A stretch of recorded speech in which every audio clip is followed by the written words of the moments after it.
a guy by the name of Nigel Farage.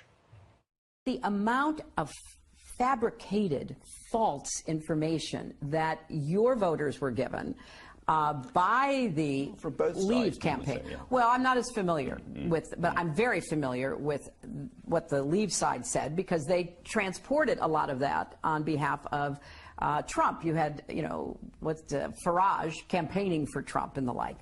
You know, the big lie is a very potent tool. Here to react, former UK Independence Party leader and Fox News contributor Nigel Farage. The big lie, Nigel, it was all you, it was all a lie, and it was all a conspiracy to defeat her. Oh, absolutely. I mean, I'm a terrible person. I'm an unacceptable human being, as she said. I was only sorry she didn't call me deplorable. I would have enjoyed that. Isn't it interesting? I mean, she's going around the UK selling her book at £20 a copy. Clearly, the Clintons haven't made enough money yet. And it's all about why she lost the election. And it would appear that Brexit, the phenomenon of Brexit, which spilled across to the USA, is the reason that she lost. And she's basically saying that I lied to the British electorate. And what she's doing here is not just defending her own position, but acting as the high priestess of the globalist movement. She wants to reverse Brexit. I tell you what, she's making a sad, sorry spectacle of herself. Well, when she says the amount of fabricated false information, you know she wants to say hashtag fake news, but that belongs to the other guy.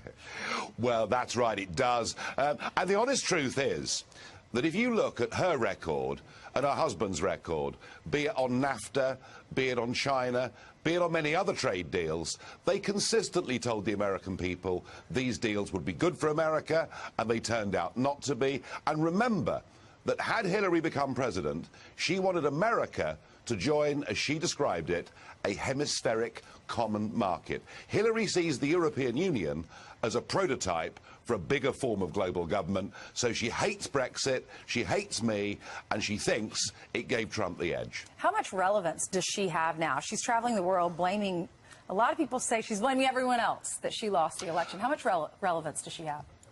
Oh, yeah, I mean, none of this is her fault. I mean, she can't recognise the fact that her own sense of entitlement is what put off so many American voters. I don't think she's hugely relevant unless she's deciding perhaps to have another tilt at the presidency. Now, she denies that in public, but if she's not doing it, why is she going around the world making these big political arguments that she wants everything that happened in 2016 to be reversed? She also famously said that she wanted a borderless world. I mean, isn't she the one that sort of, in front of, rich audiences will speak their language of globalism, but then try to go to the voters and hide it? That strikes me as a lie.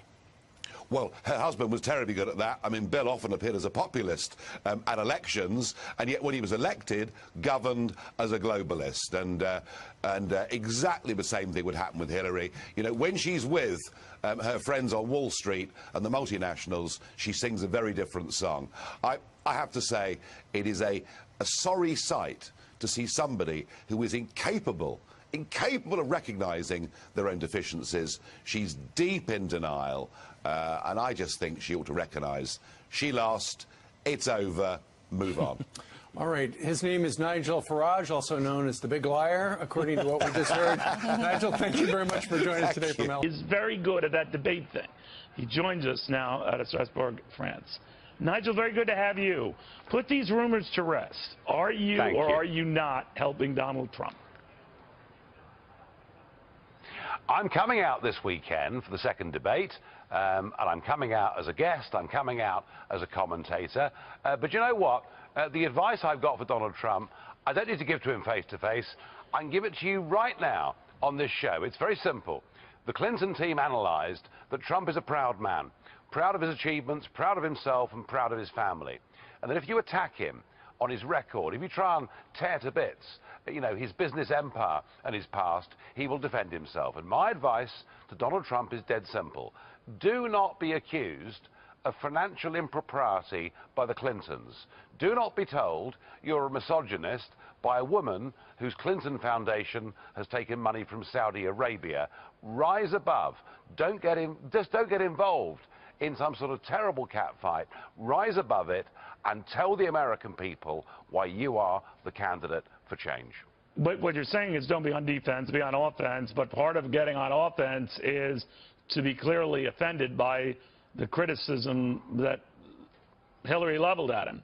Now, how does he balance that between looking thin-skinned, as some said he did in that first debate, by focusing on every slight when he could have just, sloughed it off and zeroed in on the attack on her, as he did, by the way, in the first 20 or so minutes of that debate? Oh, the first 20 minutes, I thought he was tremendous.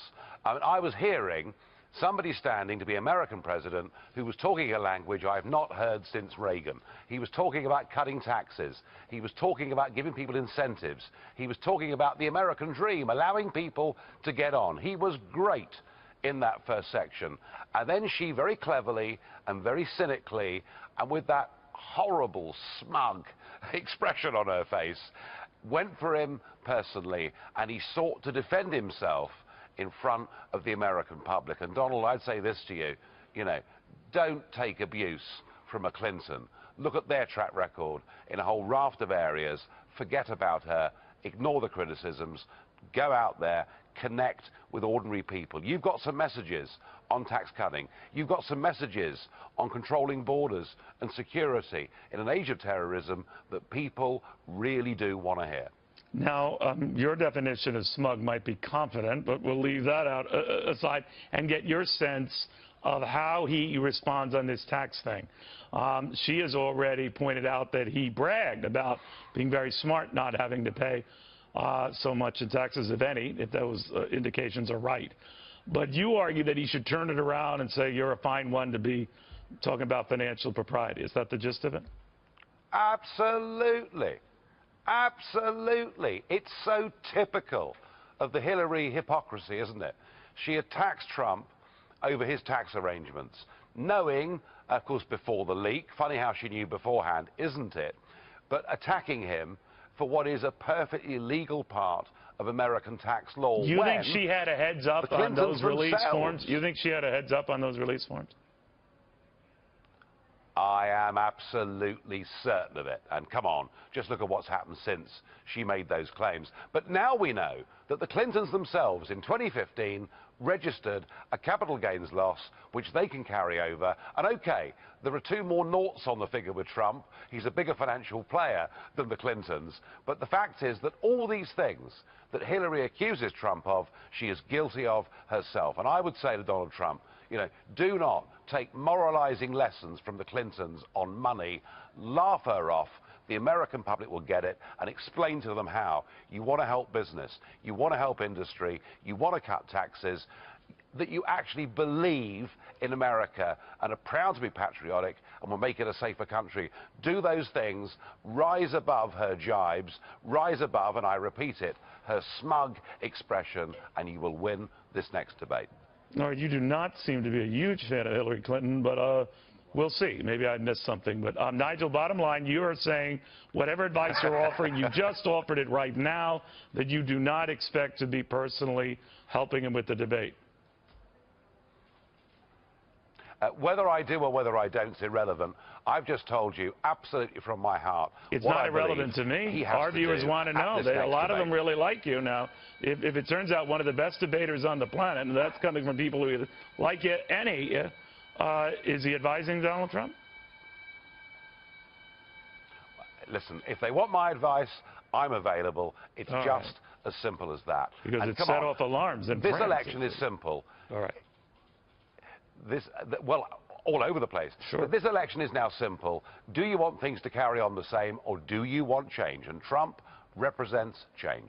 All right. Nigel, always good seeing you. Thank you very, very much. Nigel Farage, the man who made Brexit possible when everyone and every poll seemed to say it wasn't going to happen. And he say, thanks to that gentleman, it did. To move on to the other side of the Atlantic now, right. Kate, you've got, is it the New York Times there on the tablet? It is the New York Times here, which is talking about Michael Flynn, the National Security Advisor, who earlier this year was fired because it turned out that he had more communications with the Russians than he had let the Vice President to believe. Flynn is now cooperating with the FBI and Agent Mueller, who is running the special investigation into Russia. And the New York Times... He's cut some kind of deal, hasn't he? Well, most likely. It looks like his cooperation might get him off on some of his other areas in which he might be more guilty. What the New York Times is highlighting is that Flynn might have had more communications with the Trump transition team than Donald Trump himself wanted to let on. It's an important story. Russia is going to continue to be an important story, but this is still not the smoking gun that I think most of Trump's opposition wants to find. And it concerns me that every story like this is used to prove that there was collusion. We still have no evidence that there was collusion. Who knows what will happen? We might find it. So stay calm on this story. Follow the details. Stay calm. And if you are actually frustrated with Donald Trump, going after him on Russia, I think, is the wrong angle. Go after his policy proposals. Look for other candidates that might be able to challenge him on the left and the right. Well, let's do that then, because he's coming to this country, we read this morning, in February. Yeah, I mean, apparently he's going to be here in February. There is, down in Battersea on the South Bank, a huge new American embassy that's being built. It's nearing completion. So the story is that he comes to London in February to open that and perhaps go to 10 Downing Street. Not a full state visit, but a working visit. And Can I ask you something about this? Because we've had these, I would say, actually disgraceful tweets from him this week, retweeting Britain First, which is a fascist, racist organisation. He retweeted Free Britain. OK, let's just get this right, shall we? There are 43.6 million people that follow Donald Trump. Donald Trump follows 45 people. One of those is Ann Coulter, right-wing American commentator. Yeah. She retweeted these videos. He picked it up from her and retweeted it. And he wouldn't have an earthly clue who Britain First were. That doesn't matter. Were they in good taste? Stupid. Well, he's not that stupid. He's president of the USA, well, if he doesn't and he's know what dominating. He's retweeting. Of course he doesn't. Of course he doesn't research that means everything. He is stupid. All right, no. You're dealing with a very, very different president here. I'm asking a slightly different question, if I may. Was that not a disgraceful thing to do? Those tweets, were they not themselves disgraceful? They're stirring up hatred between people in this country. They're fake news. They should not have been retweeted by the President of the United States. Was the story about ISIS throwing people off buildings fake news? No, it wasn't. It was true. It happened in Egypt. Do I think, Andrew, those tweets were in good taste? Not particularly. No, I don't. But the point is, You're going to defend him. You're always going to defend him. The level of outrage from the liberal elite in this country is out of all proportion can I just say, with what... you can't actually. I can actually. With what happened here. I can. And every single time, No, I haven't finished yet. I haven't finished yet. And the idea that that should lead to half the Labour Party saying he shouldn't be allowed to come to our country, frankly, is ridiculous. And I think is viewed by the public as being ridiculous. Aisha, Donald Trump is a racist, he's misogynistic, and he's Islamophobic. He peddles in stirring up hate and division. Now, that is something that you might agree with, but that is not what British values are in this country. And just remember... You're out of touch. As Jo Cox lay there dying, you're out of touch. The scumbag who executed her shouted out the words, Britain First. So the idea that you defend Donald Trump... Do you actually think the President knows who Britain First are? If he doesn't know he does by now, I would have thought. First he is not fit to hold that office. I agree with Aisha completely in sentiment. I'm ashamed that the President goes about living his life in this manner. And we've seen it for a long time. He was attacking Mexicans as rapists and murderers before he was even elected. So this is nothing new, and it's deeply frustrating. We have to live in reality, and politicians can't sever ties with Donald Trump. I think a working visit is in order. I also don't think that people should be banned from coming to the UK because of unsavory views that they hold, as unsavory as they may be. But I think we, the public, have every right to protest this. I mean, I slightly disagree. That is the right thing to do. You said that Aisha was out of touch. When you see what happened in Charlottesville, for instance, and all those people making fascist salutes, and you hear some of the things being said from the Trump administration and that Steve Bannon thinks, do you not think perhaps you are getting too close to a dark kind of politics? Do you know something? I think I believe I've done more than anybody in this country to stop the rise of the far right in Britain. I did it by taking away those people who were going out and voting BNP and holding their nose. So when it comes to dealing with the far right, I've got a very good track record. Of course, I would condemn. Of course, I would condemn the extremists in Charlottesville, but the extremists on both sides, and it's very important that we don't get stuck. Nigel, look, you've done more to stir up. There are people out there. There are people out there on the left in this country who use violence to pursue their means. There's bad on both sides. It's important to recognise that. Very important. I don't think we're going to get calm consensus. And